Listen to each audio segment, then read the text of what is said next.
Happy to have you guys here. I'm Jessie Houlihan Bingen. I'm the president of Stahl. I'm also 30. I have 2 little kids, and I run a construction company that did about $125 million in work last year, which makes no sense. I graduated in 2008, which is a great time for an environmental journalist to launch into the world. There were no jobs. I could have kept writing, but at that time, I made more money in college per word than I could graduating. And I looked around, and for the first time in my decision-making process, fear became a real part of why I was making decisions. I was worried about not working.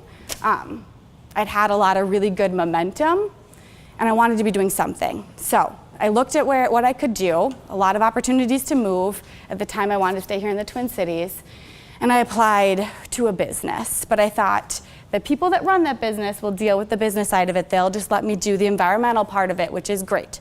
And I decided to go work somewhere else, also a client, someone we'd been kind of working with. And I thought this would be a good saving grace. It was a technology company. They can't fail in the recession, right? They know what's going on. It was an environmental, energy, sustainability management company. They had hardware, a software component of it. Really interesting company, really great model. And what they were really focused on doing is for distributed companies, managing their energy consumption and all of this reporting through a SaaS system. So our clients were people like Target and Walmart, as well as manufacturers. They hired me to support with marketing, but also with the idea of oh great, you would get the environmental stuff. We want to go after Europe. We need to figure out what reporting looks like. Maybe you'll focus on that. We'll figure it out. It was a great, great place to be. Pretty much unlimited opportunity as it relates to work. I also started to realize that work itself, just for the sake of good work, is not completely satisfying. I love working, don't get me wrong, and I love working hard, but that whole pesky why thing kept coming up. If I was making these companies better, that's good.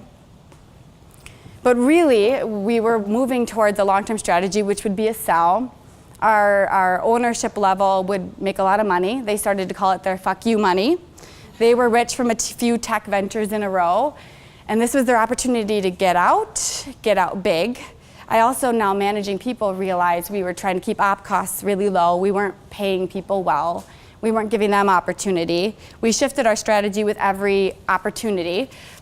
Big sale, it doesn't even matter that we've been working on that for 6 months. We're going after this. It was challenging. And I didn't feel like for my team too, I could do much to protect them from that. That was the strategy.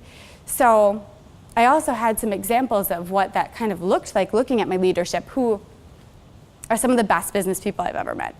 Very smart decision makers, and I learned immensely from them. But I also learned what I don't want to do.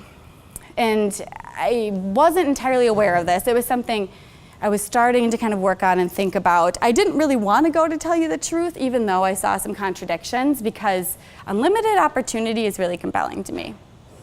I like being able to do stuff that's interesting. I like being challenged. I kind of like being uncomfortable. It's kind of where I sit in my life. It's a good spot to be. So I was thinking about it, but not quite there. For me, the kicker came when my husband and I decided to start a have family. I ended up actually receiving an award from that company. We had our first ever user conference, tons of sales resulting from it. We had a big Christmas party. Our CEO said, I'm the employee that they're recognizing. It's this great thing, had a great speech. Afterwards, he came down and was talking to my husband and I, and he said, yeah, she'll be my best employee until she has kids and gets distracted. There weren't a lot of women there. There were some family people there, and I'd been kind of observing what that looked like and how I thought that would work. I was actually encouraging my husband, do you want to be a stay-at-home dad? I don't know how this will work with me being here. But that was kind of the kicker. It was one of the first times, too, in my meditation practice that I realized I'd grown kind of uncomfortable with myself. I wasn't accepting this whole part of me that I was getting excited to make and do with my family. I didn't know how to accept that. I was really good at, it's easy to be comfortable with the part of you that's successful and good at work and gets the recognition. That's easy. But I'm a whole person. I want to not have a family, not have a life outside of work because of that.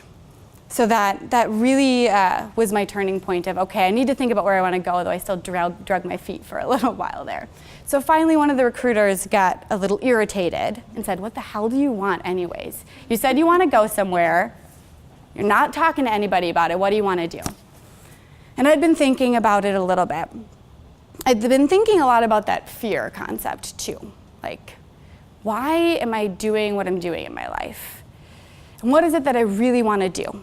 We decided to put off having a family for a couple years because I wanted to figure that out. And I wanted to do it without feeling the responsibility of needing to provide in a different sense.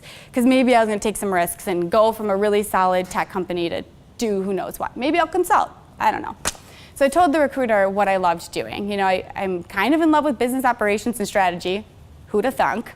I actually really like AEC. I like design. I like what that means. I like the way it comes together. It's tangible. I sell SaaS software for whatever price I want to sell it for that day, and it does whatever I tell you it does. This is different. You know, it's real. It comes from somewhere. It's measurable. It's impactful. I'm interested sort of in that space. But here's the kicker. I'm only going to work with someone with integrity. I care. I need my whole being involved. I want to go work somewhere where it's not just my mind involved, it's my heart. And for somebody that I respect, I don't know, and the guy, silence. Okay. Just so you know, we're still in a recession, so nobody's hiring. Second of all, even if they would, they don't want you. You're not at AEC. You don't have applicable experience to what they're doing. You consulted with some design teams, like, cool, we'll see. Like, all right, you know, I actually was kind of happy I put out there what I wanted to do, and I thought nothing would come of that. But a few days later, I actually got a call with a few interviews, one of which was with Stahl. So I met Wayne. I think I was one of about 9 people he interviewed. Wayne Stahl is our founder, our owner. We've been around for 36 years this year. So 5 years ago was around 31 years when I met him. He is an interesting and incredible human being. And I knew right from that interview that he was something special, not necessarily that I should come here, but that he was pretty awesome. About 10 minutes in, he departed from his list. He had a typed list of questions and just laid it out there. Here's what our problems are. Here's what we're trying to do. Here's my team. And what really came forward was this man is passionate about his team. He had put money into the business, so he didn't have to lay anybody off in the recession. Nobody knew that, actually, at the company. Very focused on the back end of clients, how they deliver for those clients, making sure they do the right thing. He said that probably 10 times in my interview. We do the right thing because it's the right thing to do. Not because it makes us money. There's times we lose money because we do the right thing. And he really was passionate about that comprehensively, sort of 360 from the company. We do the right thing for our subcontractors. We want them to be successful in our job. I'm just trying to treat my employees well internally, but I don't know what that means for operations, for process, for management, for strategy. We're not really doing marketing. I don't know that we're making money off our jobs, but we're working really hard for our clients. Kind of problems all over the place. And he wanted someone to come help him solve some of that. Not necessarily long term, but someone to come, kind of help revise the company, help them from hitting the bottom, really. I went home that night, took a little space for myself, meditated on my back deck, and in my gut, I knew if they made an offer, I was going to say yes, which made no sense. I had about 5 other interviews lined up for the next couple weeks. My husband came back that night and just said, how'd it go? Construction. Interesting. I said, I think I'm going to work there. To which he did not understand, but fully supported me. I did have an offer by the next morning, and I did accept. I started a couple weeks later. Quitting was interesting, difficult. Started a few weeks later at Stahl. On my first day, which Wayne has a speech here for Stahl people, everybody on their first day, Wayne says, your first day is your worst day. It's all uphill from here. What he told me at the end of the day, too, he hired me as a director of corporate development to help evolve things. We had 2 VPs at the time. At the end of my first day, he also told me that, oh gosh, you know, nobody here really wanted me to hire you. Our VPs are really against this. Everybody knows we're losing money. They don't understand why I'd hire someone not out of construction. So we'll see how this goes. Okay. I also had a really interesting first week in general. I threw up like 6 times a day, every day. I was pregnant. Nah. Yeah, it's the universe has other plans for you. Like we weren't trying, we were definitely not trying, but we also wanted a family. But it goes back to that vulnerability thing. I thought the only way that I could make a big change like that, go do something really risky, is if I didn't have a kid on my side. Because how could I do that to them? I don't want to put them out there. I want to be responsible for my kids. I just took a 6-month contract to go help somebody out. That's not what you do when you're about to have a baby. But that's where sort of the magic of Stahl happened too. Houlihan, our director of operations, figured it out pretty quickly. I think she probably knew I was pregnant before I did. I thought I ate bad pesto, by the way. I told everybody that, including my husband, for days. Like, I can't be pregnant. This can't be. What was harder for me wasn't being told that nobody wanted me here and didn't think I would do well. What was harder was telling a group of people that I didn't know that well, that I'd just come to help, that I was pregnant. Especially coming from a culture where having a family was sort of seen as baggage and a distraction. And that is where I came to Stahl because of Wayne. I definitely stayed at Stahl because of the people here. It was an interesting reception, including superintendents from the field calling me to tell me about their grandchildren and how amazing having children is.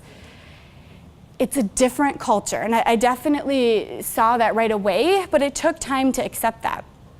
And it created some magic, too, in how I could produce work, because it wasn't just my head, it wasn't just my heart for Wayne, it was this whole group of people I was really loyal to, on top of the fact that they started to say, you better stay. You better not think you're gonna go somewhere else after your leave. It's like, you're here, right?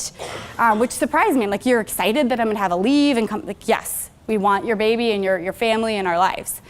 We're really excited about everything we've been through, and it's still odd that I'm running a construction company, but it's truly an honor to serve these people, and that's really how I see it, is I get to serve an amazing, passionate, exciting group of people every day, and for as long as I get to do that, I'm gonna be pretty lucky and pretty happy.